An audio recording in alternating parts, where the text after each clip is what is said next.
America's youth and middle class is getting financially topped out. Why is that? Well, there's a lot of things that are just really affecting the financial health of young Americans. I'm talking to the millennials, the Gen Z, Gen Alpha, all the young up and comers, and even in the middle class. Sometimes it might not necessarily affect the younger generations, but it really feels that no matter how hard you're working, if you're in the middle class, you just feel like you're not getting ahead. I mean, have you looked at grocery prices lately? How expensive and costs are just absolutely through the roof.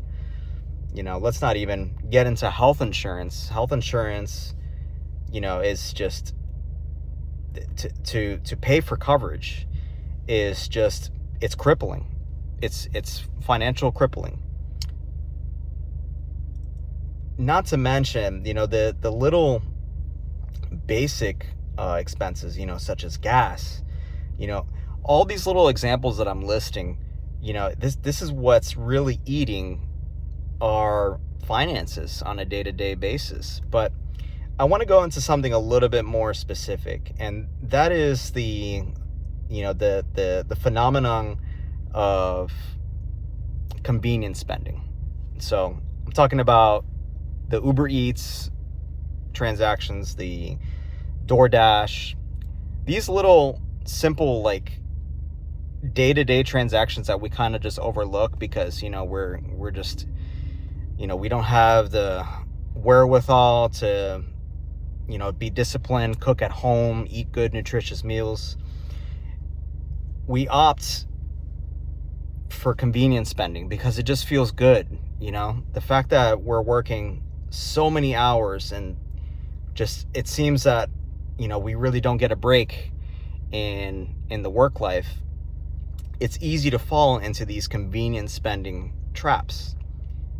And honestly, if you're not paying attention, that's really easy to get caught up on. And you would be surprised how much money you throw away in this comfort spending that I call it. Spending so much money on Uber Eats and DoorDash, all these subscriptions that that are just very easy to sneak into your day-to-day spending, and that adds up over time. You could fall behind really quickly. And I'm not saying that's why the middle class is just falling behind, but honestly, I think it's just a call to action to really be disciplined on your day-to-day finances. This is the controllables that we can really focus in our financial health. That's why it feels that you're not getting ahead.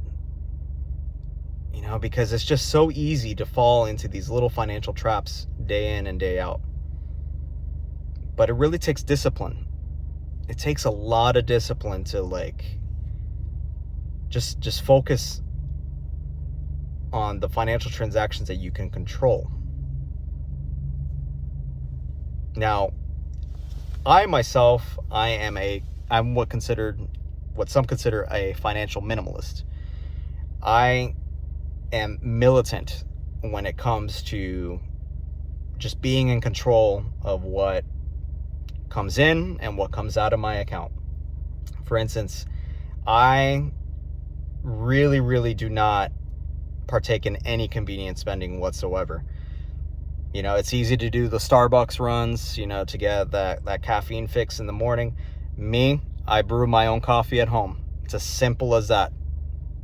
When you buy your own coffee grounds, you have a little coffee kettle or a coffee pot, that equates to almost 50, 75 cents a day if you brew your own coffee.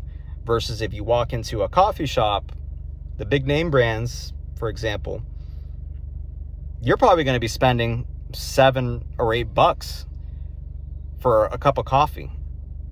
That's just absolutely insane. I would never pay $7 or $8 for a cup of coffee. These little convenience spendings, that's what's going to eat up your wallet if you're not disciplined. It's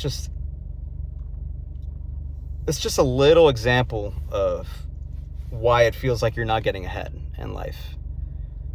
Because we fall into these little day-to-day financial traps that if we just made a simple lifestyle change where we cook from home, you brew your own coffee, avoid unnecessary subscriptions, you'd be surprised to see how much you save each and every year.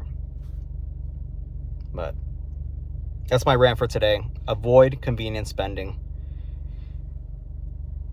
If you avoid it, you'll get ahead financially a lot quicker in life. Catch you in the next video.